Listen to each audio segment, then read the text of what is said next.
Queria agradecer também a presença do pessoal que não é da família, mas que está aqui pela consideração, né? Kleber, Tatilene, muito obrigado também pela presença de vocês. Eu tenho pregado aqui uma série de sermões, né, no livro de Juízes, e vou dar continuidade a essa série. Nós estamos no capítulo 15 de Juízes, então queria convidar você a abrir a sua Bíblia em Juízes, capítulo de número 15.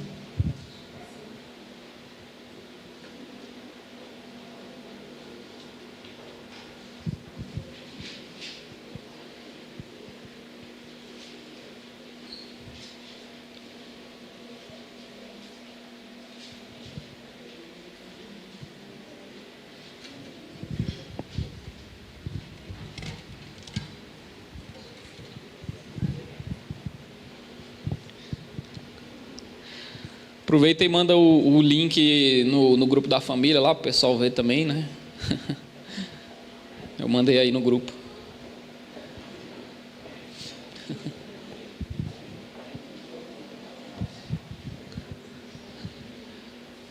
Se quiserem acompanhar. Juízes, capítulo de número 15. Nós vamos ver todo o capítulo 15 nessa manhã.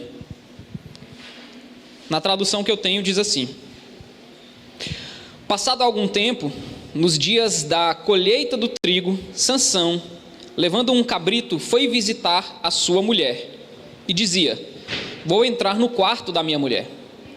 Porém o pai dela não o deixou entrar e lhe disse: eu realmente pensei que você tinha muito ódio por ela, e por isso a dei ao seu companheiro. Mas você não concorda que a irmã mais nova é mais bonita do que ela? Fique com ela em lugar da outra. Mas Sansão disse: dessa vez sou inocente para com os filisteus, quando lhes fizer algum mal. Então saiu, apanhou 300 raposas e pegou um bom número de tochas. Amarrou as raposas duas a duas pela cauda, e prendeu uma tocha em cada par. Pôs fogo nas tochas e largou as raposas nas plantações dos filisteus. Assim incendiou tanto os feixes como o cereal que ainda estava por ser colhido, além das vinhas e dos olivais. E os filisteus perguntaram: quem fez isso? E responderam: Sansão, o genro do Timinita, porque o sogro lhe tirou a mulher e deu ao amigo dele. Então os filisteus foram e queimaram a mulher e o pai dela. E Sansão disse a eles: se é assim que vocês fazem, não desistirei enquanto não me vingar. E ele os atacou com fúria, matando muitos deles. Depois desceu e habitou numa caverna da rocha de Etã. Então os filisteus subiram e acamparam em Judá, espalhando-se por Leí. Os homens de Judá perguntaram aos filisteus: por que vocês estão nos atacando? Responderam: viemos prender Sansão para fazer com ele o mesmo que ele fez conosco. Então 3.000 homens de Judá foram até a caverna da rocha de Etã e disseram a Sansão: você não sabia que os filisteus dominam sobre nós? Por que então você nos fez isto?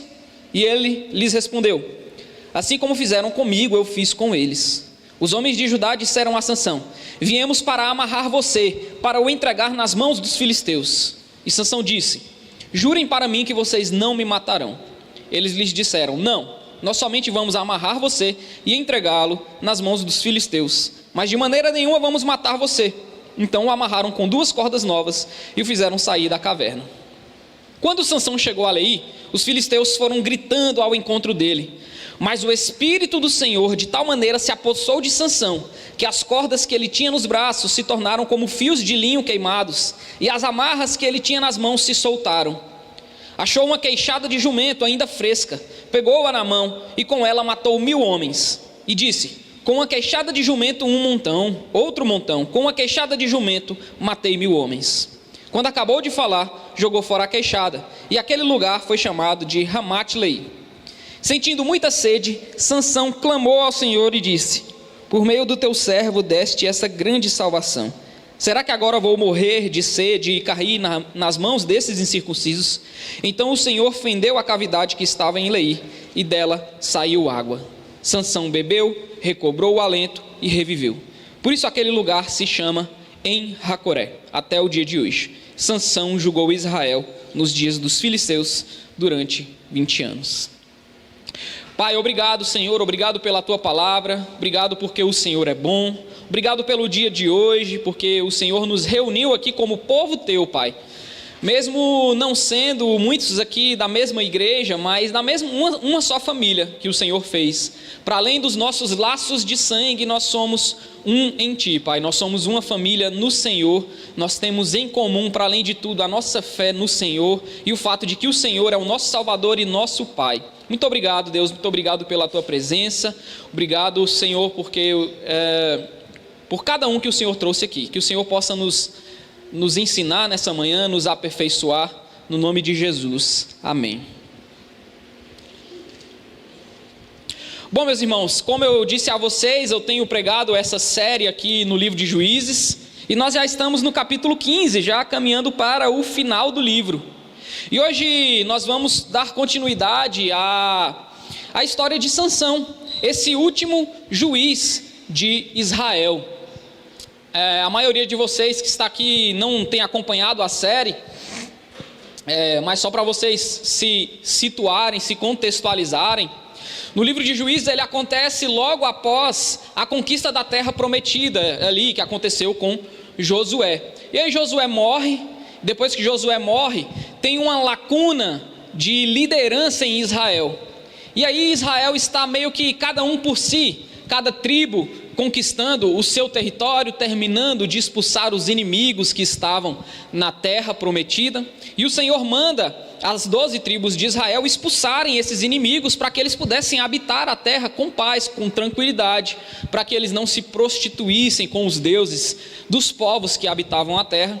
E aí a gente vai ver que Israel vai falhar na sua tarefa de expulsar os povos, porque eles não confiam no Senhor, porque eles preferem, ao invés de expulsar esses povos da terra, muitas vezes subjugar esses povos e colocar eles como escravos, e nisso eles preferem também casar as suas filhas com os filhos daqueles povos que habitavam ali na terra, e a gente vai ver que isso vai ser fruto de muita idolatria no meio de Israel, de pecado no meio de Israel. Israel vai se prostituir, vai acabar se prostituindo com os povos daquelas terras, e a gente vai ver que de tempos em tempos aqueles povos vão acabar dominando Israel, vão acabar por causa do pecado de Israel, o Senhor vai os entregar nas mãos dessas nações inimigas, e o Senhor vai de tempos em tempos levantar juízes que são libertadores, né? Os juízes vão ser esses homens que vão libertar Israel das mãos dessas nações inimigas. Nesse contexto aqui, Israel ainda era um amontoado de tribos, ainda não havia uma organização social,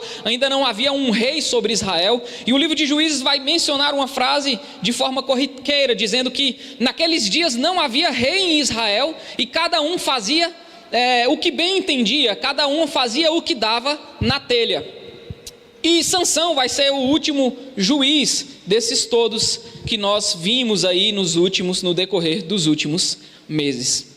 E Sansão especialmente, ele vai ser alguém que vai ser escolhido por Deus desde o ventre, né? Diferente dos outros juízes, o Senhor vai aparecer à mãe de Sansão, vai falar para a mulher que era estéril, a mãe de Sansão, que ele daria à luz um filho, e que por meio desse filho o Senhor começaria a livrar Israel das mãos dos filisteus, que era a nação que os oprimia aqui durante 40 anos. Israel se vê numa condição onde eles estão muito longe de Deus, eles não conseguem nem mesmo clamar ao Senhor. Israel, você vai ver que durante a história de Sansão, eles não clamam ao Senhor, eles não pedem que o Senhor os livre, eles estão tão longe de Deus e tão acomodados na situação de serem subjugados pelos filisteus, eles estão tão tranquilos nessa situação de pecado, de idolatria, de afastamento de Deus, que eles não se sentem na obrigação de clamarem ao Senhor para saírem dessa situação. Mas o Senhor, mesmo assim, o Senhor é bom, mesmo com um povo que é incapaz de clamar a Ele, o Senhor decide levantar um libertador para livrar Israel das mãos dos filisteus, e Ele faz isso por meio de Sansão.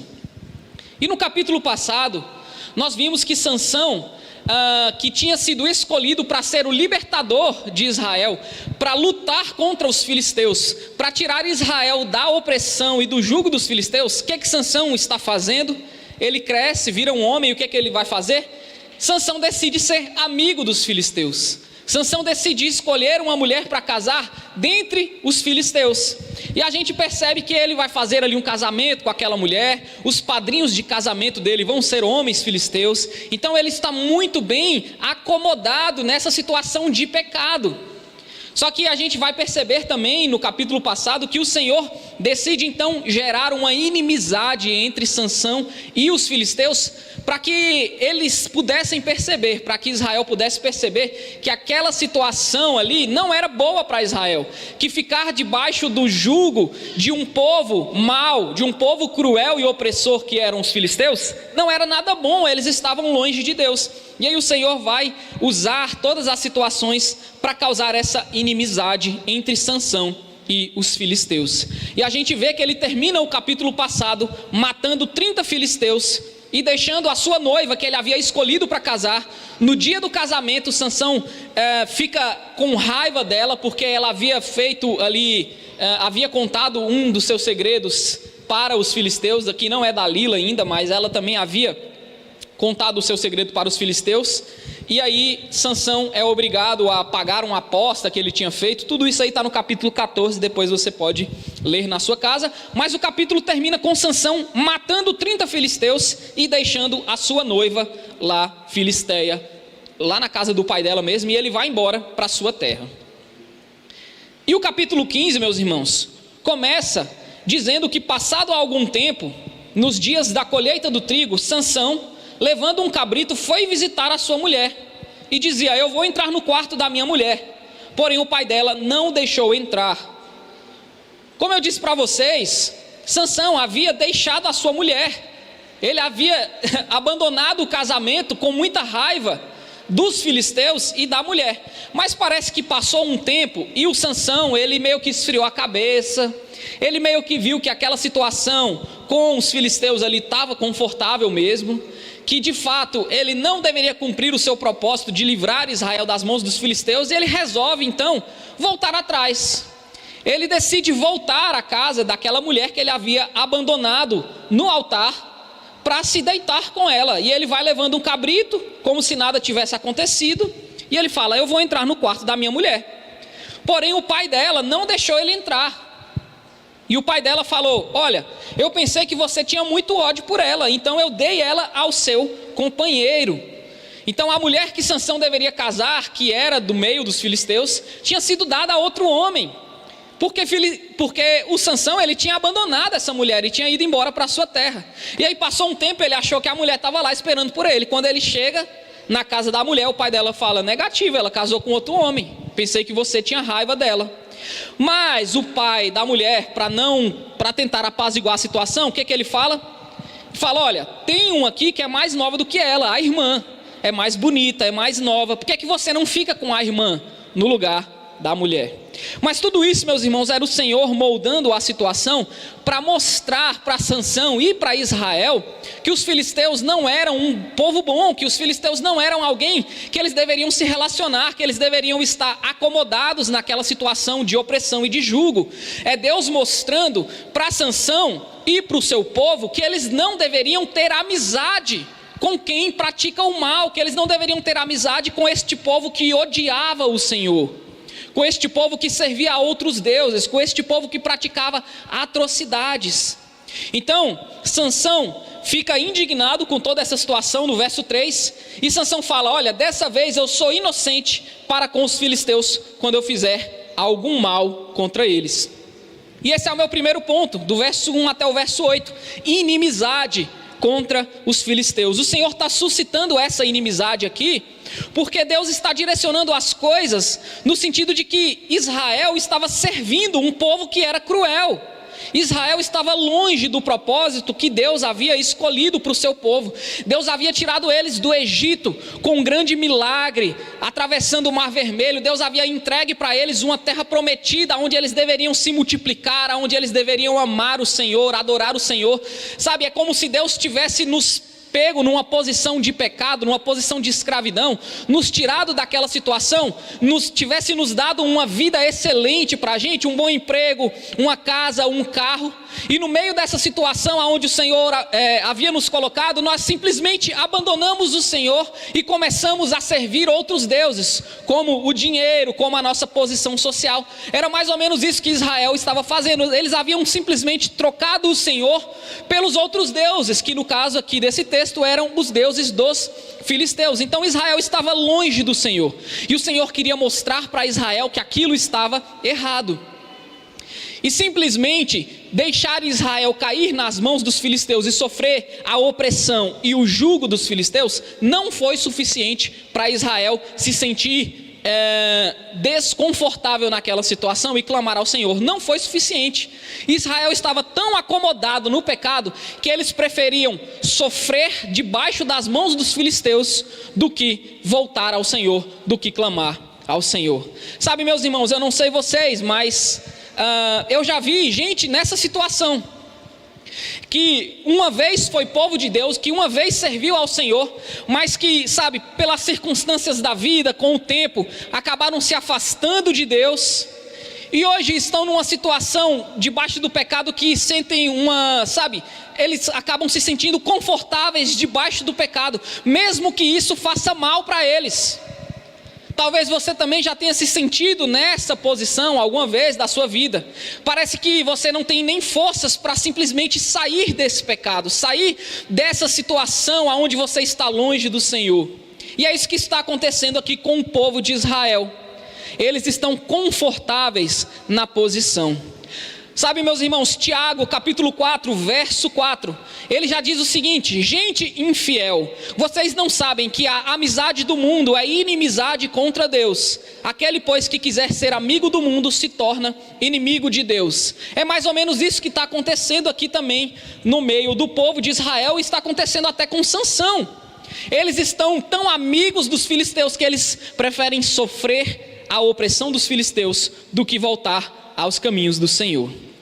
E Deus está mostrando para Sansão que ele não deveria ser amigo dos filisteus, pois eles representavam o mal, eles representavam as trevas, eles representavam a inimizade contra Deus. Eles oprimiam os israelitas, eles serviam Dagon, que era um deus que exigia sacrifícios humanos. Eles eram cruéis. Eles haviam ameaçado queimar a noiva de Sansão durante a sua festa de casamento.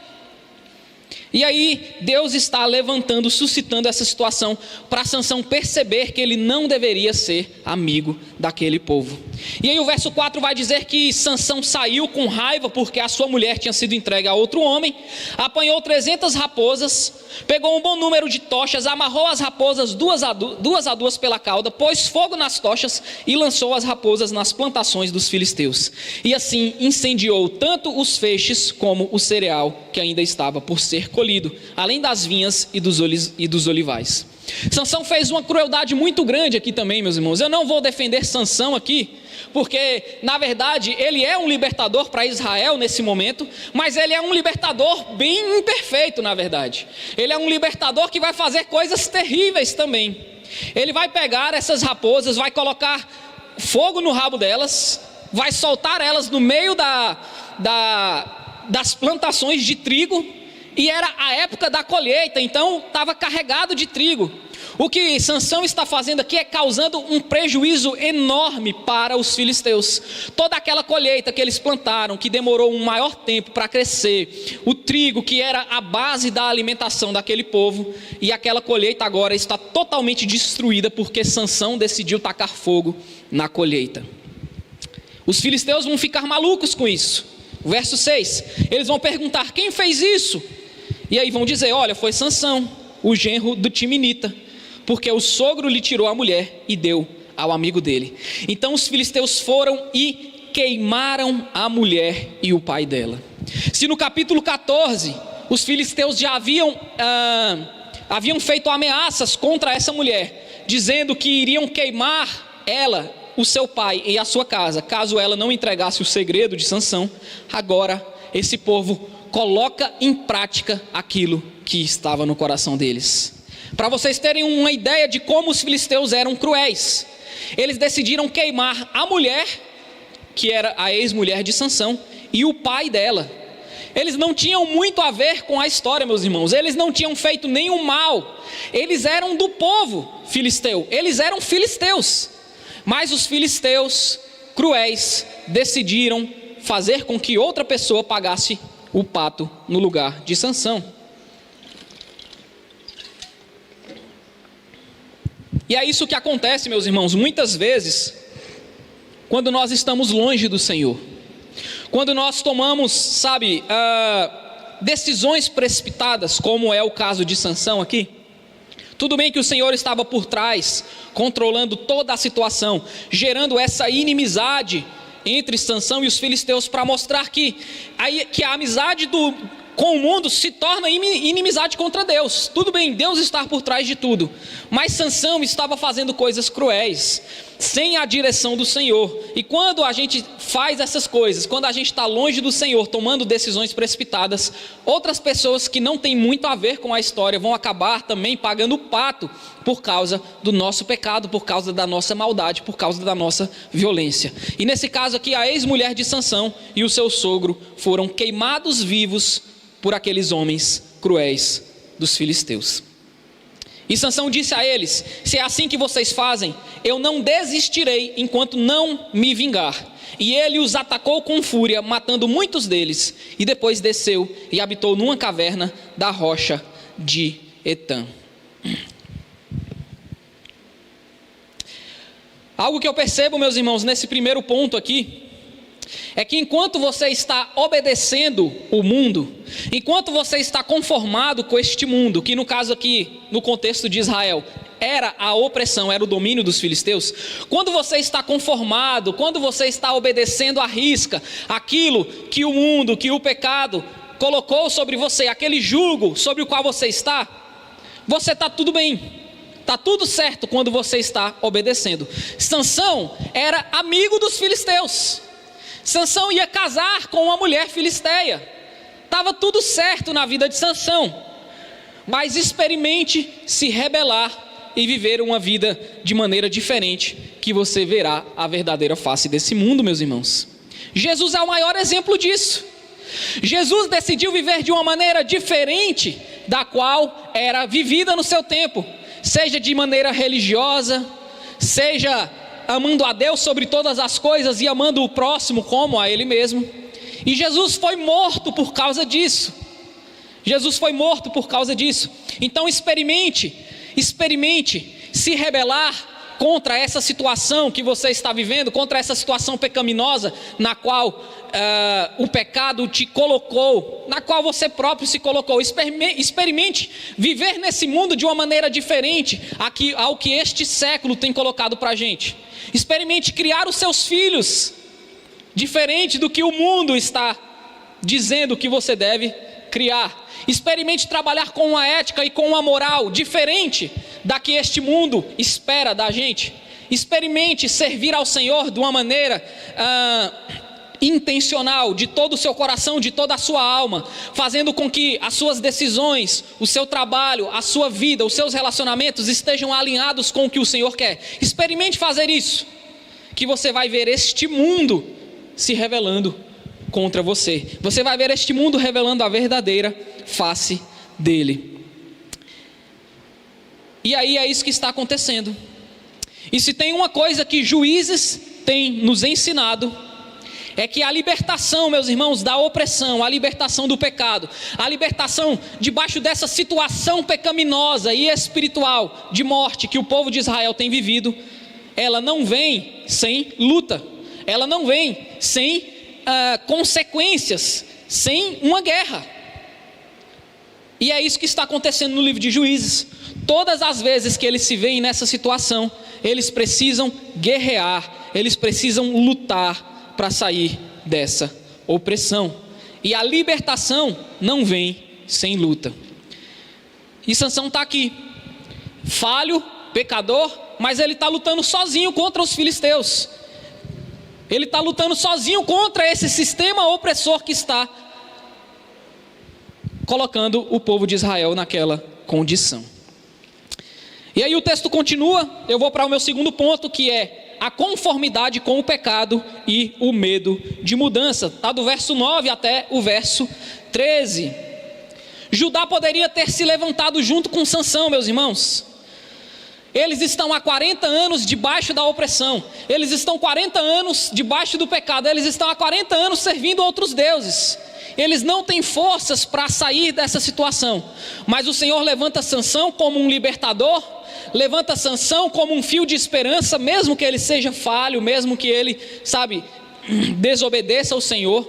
Mas o Senhor está levantando ele. O Senhor está dando para Israel um fio de esperança, de que é possível sair dessa situação, de que é possível sair do pecado, de que isso vai gerar luta, vai gerar uma guerra, vai ser complicado, não vai ser fácil, mas é possível sair dessa condição de pecado. É isso que Deus está mostrando para Israel ao levantar Sansão. E Sansão está lutando sozinho contra os filisteus, e ele poderia muito bem ter a ajuda agora dos seus compatriotas. Vamos nos unir a Sansão, vamos lutar contra essa opressão, vamos sair dessa situação de pecado, vamos voltar para os caminhos do Senhor. É isso que eles vão fazer, meus irmãos? A gente vai ver que não. Então os filisteus subiram e acamparam em Judá. E Judá, meus irmãos, a gente já viu no início do livro de Juízes, que era a tribo que deveria liderar Israel nos caminhos do Senhor, era a tribo que deveria liderar Israel na expulsão daquele povo hostil que estava na terra prometida. Judá tinha uma posição de liderança. Judá deveria ser a primeira tribo que deveria querer lutar contra os filisteus. E olha só o que Judá está fazendo aqui. Os filisteus subiram e acamparam em Judá, espalhando-se por Leí. E os homens de Judá perguntaram aos filisteus: por que vocês estão nos atacando? E eles responderam: nós viemos prender Sansão, para fazer com ele o mesmo que ele fez conosco. Ou seja, os filisteus queriam matar Sansão. Então 3.000 homens, não era pouca gente, hein? Eles tinham um exército. 3.000 homens de Judá foram até a caverna da rocha de Etã e disseram a Sansão: você não sabia que os filisteus dominam sobre nós? Por que então você nos fez isto? E eles responderam: assim como fizeram comigo, eu fiz com eles. E os homens de Judá disseram a Sansão: viemos para amarrar você, para entregar você nas mãos dos filisteus. Judá, meus irmãos, era quem deveria liderar Israel na luta contra os inimigos. Judá era quem deveria, estar conclamando o povo a lutar contra os filisteus para voltar para os caminhos do Senhor. E Judá está aqui prostrado diante da opressão dos filisteus. E Judá decide reunir 3 homens, não para lutar contra o pecado, não para lutar contra o mal, não para lutar contra os inimigos de Deus, não para sair daquela situação de pecado e de afastamento do Senhor. Judá decide levantar 3.000 homens para prender Sansão, que era o único que estava tentando tirar eles daquela situação. E eles prendem Sansão e levam Sansão para os filisteus.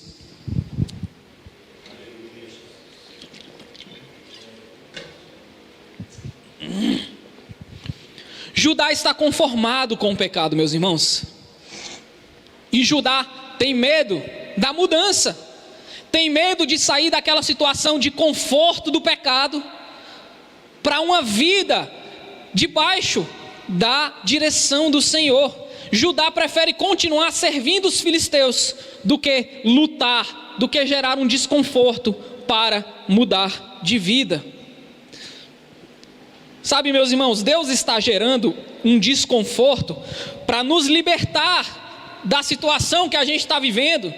Deus muitas vezes está criando ocasiões, Deus está mostrando para a gente a inimizade que esse mundo tem a nos oferecer. Deus está nos dando um fio de esperança para nos libertar, para nos tirar dessa situação pecaminosa. E nós estamos satisfeitos no pecado. Nós estamos satisfeitos com a opressão. Nós estamos satisfeitos com o Deus deste século, que tem mandado na forma como a gente se relaciona, que tem mandado na forma como a gente trabalha, que tem mandado na forma como a gente cria os nossos filhos. Nós estamos conformados ao Deus deste século, assim como Judá estava conformado à opressão dos filisteus. Eu vi um vídeo esses dias no Instagram, que era um homem passeando com um seu cachorro labrador, e ele estava com a coleira, passeando num parque.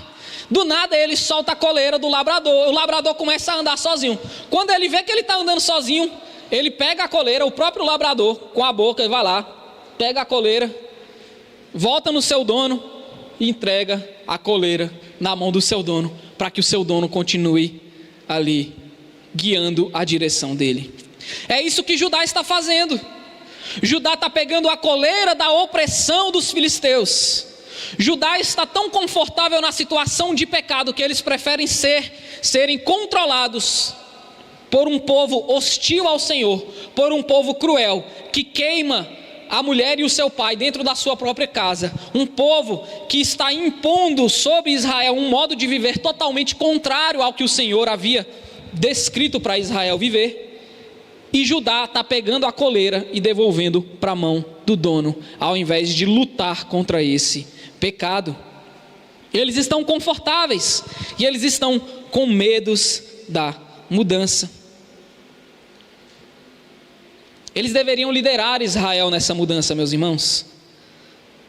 Isso aqui retrata a condição espiritual do povo de Deus, de submissão ao pecado, de comodidade na situação pecaminosa em que eles viviam. Mas Deus quer libertar o seu povo. Deus quer libertar o seu povo, meus irmãos. E mesmo que Judá seja covarde, e mesmo que o líder espiritual de Israel, aquele que deveria liderar para a mudança, esteja tão conformado no pecado, esteja tão imbuído, tão, entrelaçado com a cultura daquele século, que não queira propor uma mudança espiritual para o povo de Deus, ainda assim o Senhor quer libertar o seu povo, e Ele vai fazer. Ele vai fazer, mesmo que o líder espiritual não faça, mesmo que o pastor não lidere o povo na direção, mesmo que as igrejas estejam vendidas, mesmo que quem deveria estar liderando esteja vendido, esteja conformado a essa situação, ainda assim o Senhor vai levantar pessoas para libertar o seu povo dessa opressão, para ser voz profética, para dizer para o povo que eles não devem viver segundo este século.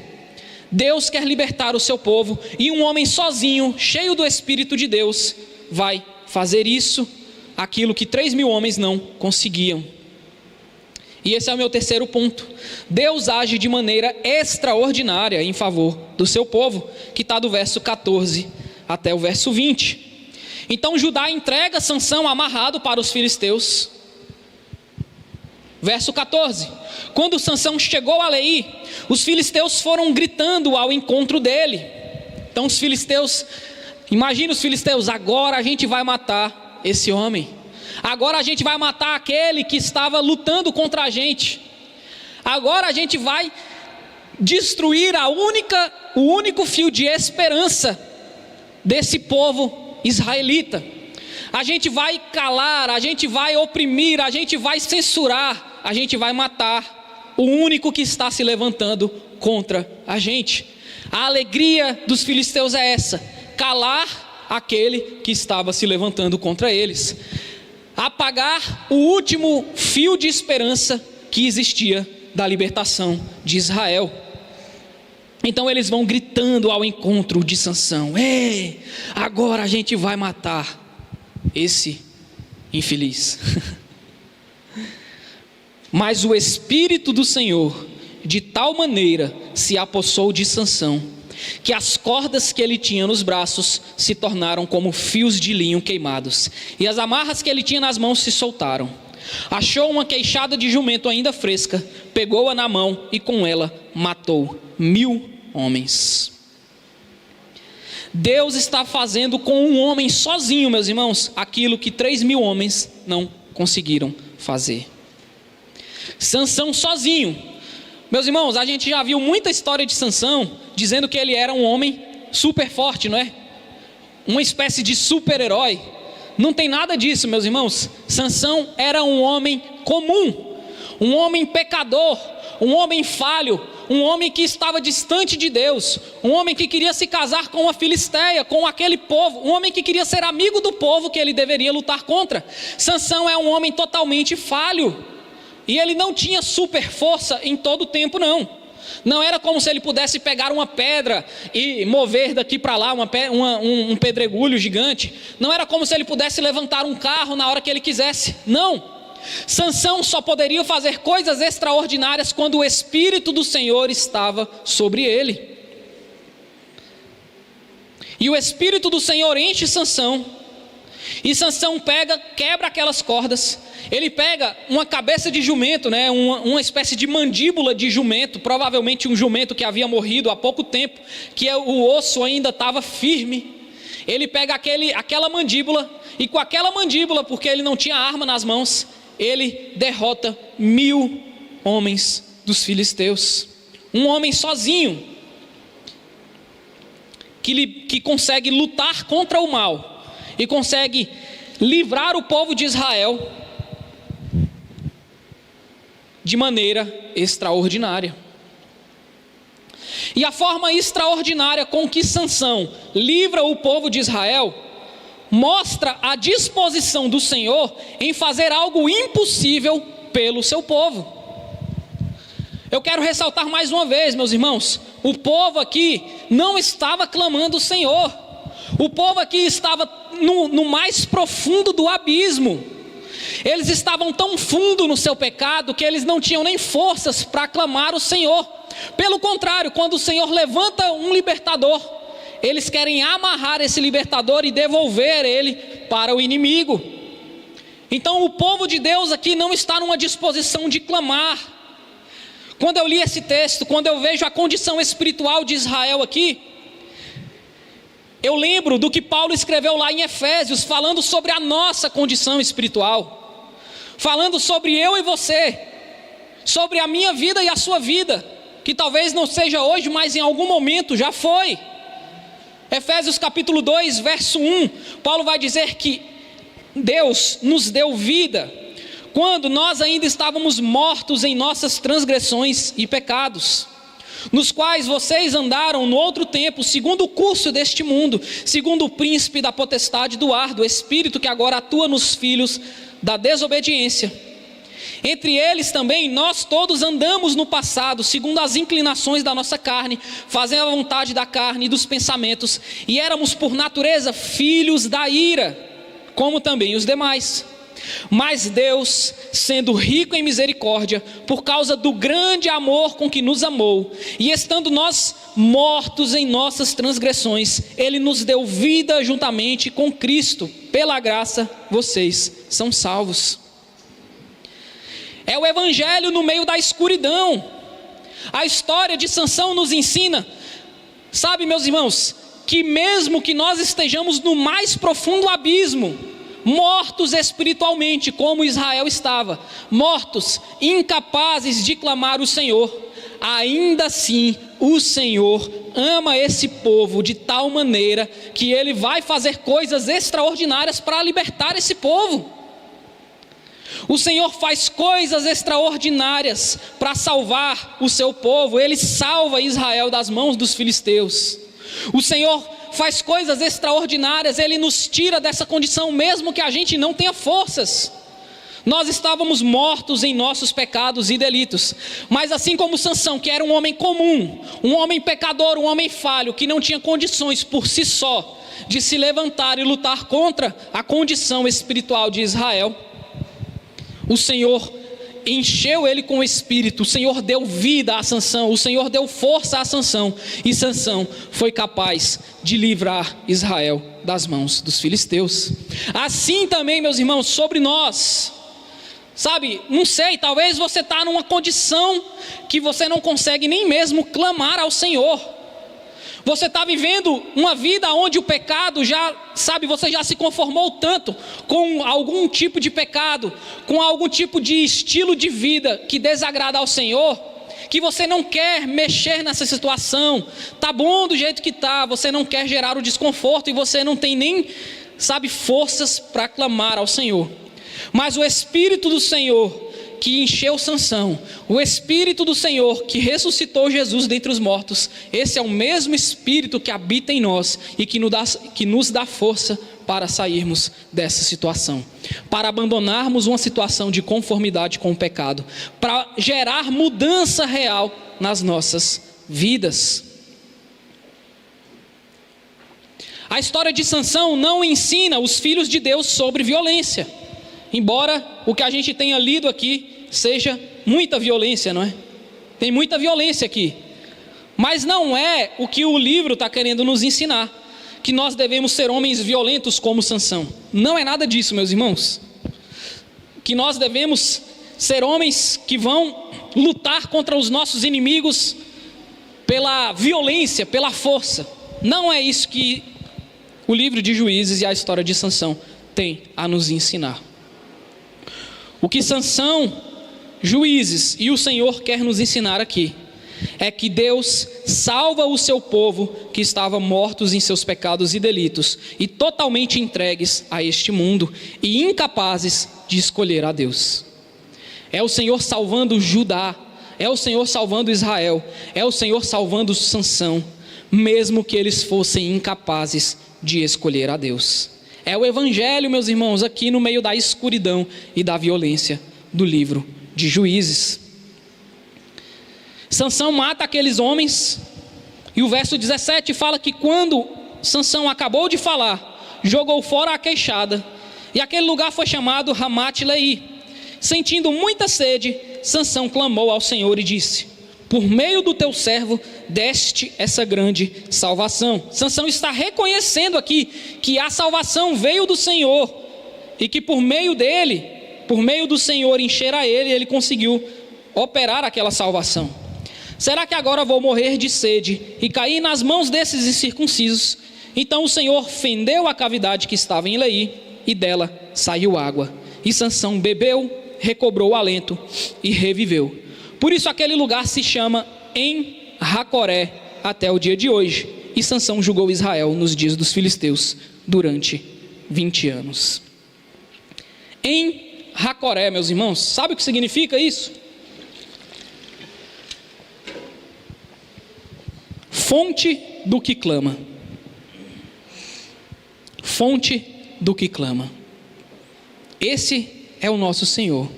Sansão reconhece que a salvação veio do Senhor, ele clama por água, mesmo sendo um homem falho, um homem violento, um homem cheio de erros.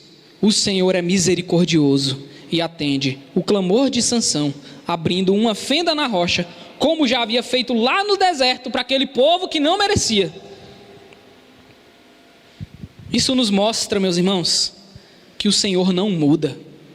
Assim como ele fez lá no passado, para aquele povo que estava no deserto, e ele abriu na rocha, de maneira que saiu água. Aqui novamente o Senhor está fazendo isso por pura misericórdia.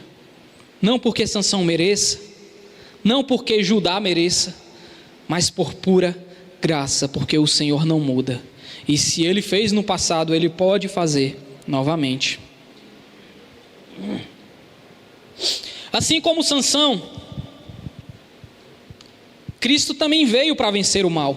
Sansão foi levantado no seu tempo para vencer o mal, para vencer as trevas, para vencer os inimigos do Senhor. Cristo também veio para vencer o mal. Cristo também veio para vencer as trevas. Cristo também veio para vencer os inimigos de Deus. Mas sabe, meus irmãos, Sansão não foi capaz de fazer isso de uma maneira perfeita. Sansão não foi capaz de fazer isso de uma maneira definitiva. Sansão não foi capaz, por si só, de livrar o povo de Deus de uma maneira perfeita. Sabe por quê?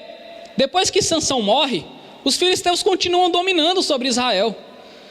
Lembra das histórias de Davi? Davi e Golias. Quem é o inimigo lá? Os filisteus. Os filisteus continuam ainda por muitas décadas e décadas sendo os inimigos do povo de Deus, porque Sansão não foi capaz de concluir o serviço de uma vez por todas. Mesmo que tenha sido levantado para vencer o mal, ele não consegue fazer isso de maneira perfeita e definitiva. Mas Cristo fez, meus irmãos. Cristo, de maneira perfeita e definitiva.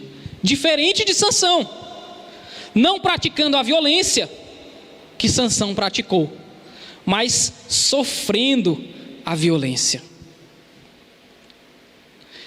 Eu sempre fico boquiaberto com esse aspecto do ministério de Jesus, porque todos os outros libertadores de juízes do Antigo Testamento, Davi também, Salomão, todos esses, meus irmãos, eles venciam o mal por meio da violência. Mas Cristo foi o único libertador que venceu o mal, não cometendo violência, mas sofrendo a violência. Ele morreu por nós e ressuscitou. Mas nós ainda estamos nesse mundo caído, não é? Mesmo que Deus tenha derrotado o mal de maneira definitiva, mesmo que Jesus tenha vencido Satanás na cruz e ressuscitado e tenha vencido a morte, nós ainda estamos vivendo num mundo caído, num mundo que tem mal, num mundo que tem maldade, que tem violência, num mundo que luta contra a gente, que oprime os filhos de Deus. Sim, nós ainda estamos vivendo nesse mundo caído, que está sendo redimido aos poucos, né? A gente vai vendo o mundo sendo redimido aos poucos por meio dos filhos de Deus. E é por isso, meus irmãos, que nós também devemos continuar lutando contra o mal. Nós devemos continuar lutando contra o mal, não como Sansão, que pegou uma mandíbula de jumento e matou 1000 homens. Esse não é o nosso papel. Isso aconteceu no contexto de Sansão, de uma determinada maneira que precisava acontecer. Mas nós ainda assim temos que lutar contra o mal do nosso tempo. O mal do tempo de Sansão eram os filisteus. E do nosso? Qual é o mal do nosso tempo, meus irmãos? Ou quais são os males do nosso tempo? E que nós, como filhos de Deus, devemos lutar contra. Se você está pensando aí agora no seu coração, é o meu chefe, aquele bandido. Se você está pensando aí agora, é o meu vizinho, aquele infeliz que deixa o som ligado a noite toda e não deixa eu dormir, você está enganado. Não é contra carne e sangue que nós devemos lutar no nosso tempo. A nossa luta é contra principados, potestades, é contra o Deus deste século. E qual é o mal do nosso tempo que nós devemos nos opor e lutar, mesmo que isso gere desconforto? Um bom exemplo para a gente começar são as injustiças do nosso tempo. A igreja, meus irmãos, precisa ser alguém que se posiciona contra injustiças no nosso tempo. A gente vê a igreja muito conformada com essas injustiças. Igreja que acoberta maldade dentro da própria igreja. Violência doméstica, racismo. A gente vê uma igreja que apoia muitas vezes a opressão, a divisão de pessoas dentro da igreja, dando privilégios para uns e colocando outros em uma posição inferior. E nós, como filhos de Deus, temos que lutar contra as injustiças do nosso tempo, contra a corrupção da igreja. Está aí um mal do nosso tempo. A igreja corrompida, a igreja que se vendeu. E como que a gente luta contra isso? Servindo o Senhor de todo o coração, meus irmãos, fazendo o que é bom e o que é agradável aos olhos de Deus, pregando Jesus e Ele crucificado do púlpito, ao invés de pregar coisas como a teologia coach por aí, que prega a satisfação do homem e que ele vai vencer a qualquer custo, que nós vamos vencer a qualquer custo porque somos mais que vencedores. Mas sabe o que é ser mais que vencedor? É mesmo sabendo que na derrota, na humilhação, na dificuldade, nós podemos prosseguir naquele que nos fortalece. Não é que nós vamos vencer tudo, é sabendo reconhecer a bondade de Deus até na derrota. A corrupção da igreja, outro mal do nosso tempo, eu elenquei alguns poucos aqui.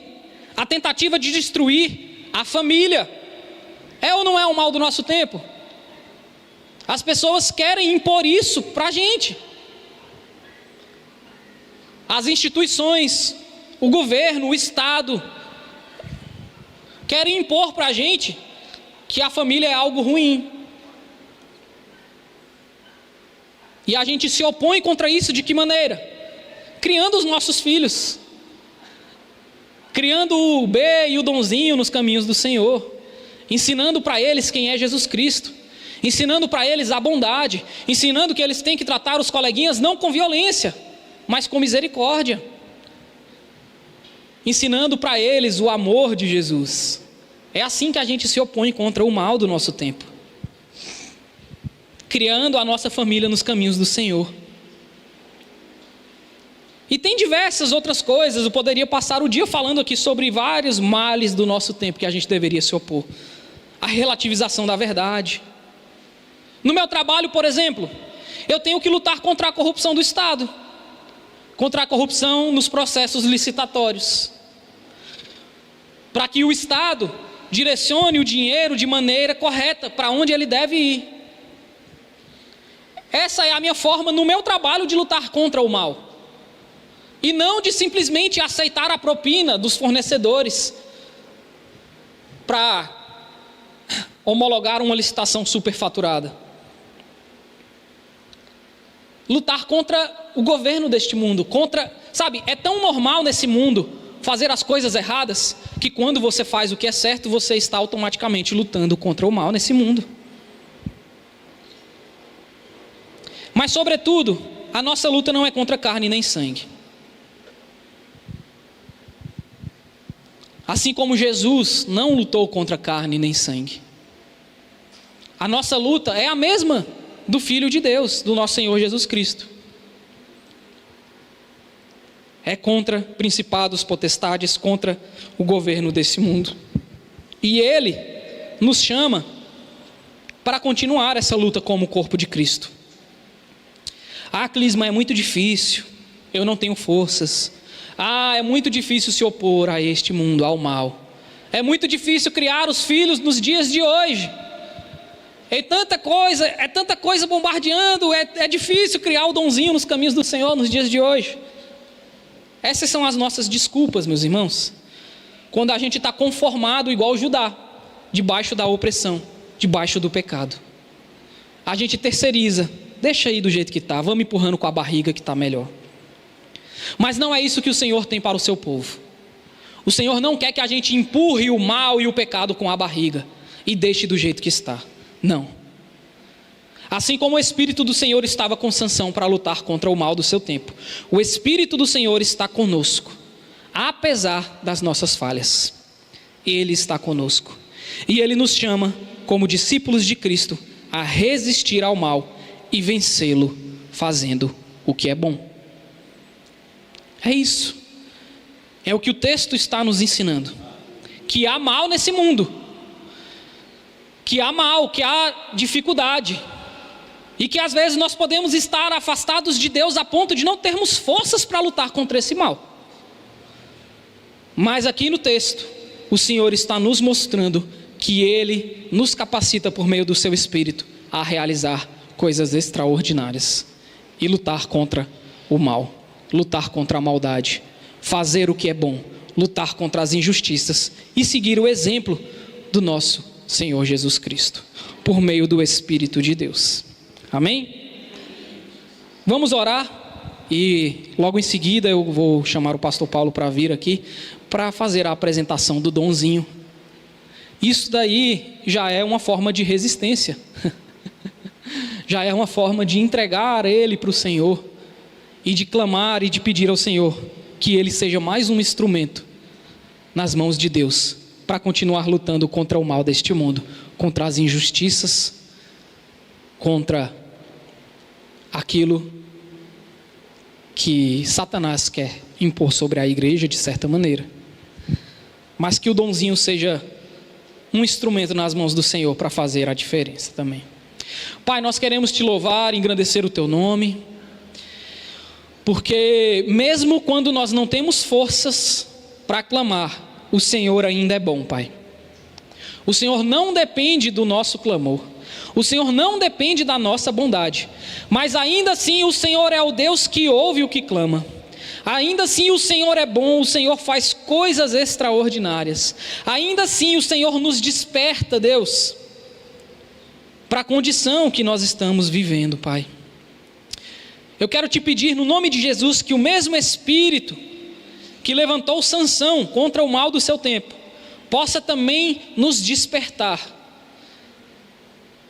como filhos de Deus, como povo de Deus neste mundo caído, que nós possamos, ó Deus, lutar contra aquilo que é imposto a nós, que nós possamos lutar contra as injustiças, contra a maldade, que nós possamos lutar contra a corrupção da igreja, que nós possamos lutar contra, ó Deus, o falso evangelho, que nós possamos lutar, meu Deus, contra a falta de amor que esse mundo quer impor sobre nós também. No nome de Jesus, Pai, por meio do Teu Espírito, nos leva a sermos agentes, pessoas que não se conformam com este mundo, mas que estão dispostos a transformá-los pela renovação da nossa mente. Que o Teu Espírito transforme a nossa mente para que nós possamos ser capazes de mudarmos também as atitudes no dia a dia. No nome de Jesus, Pai, muito obrigado pela Tua palavra. Que o Senhor possa continuar nos aperfeiçoando no decorrer dessa semana. Em nome de Jesus. Amém. Amém.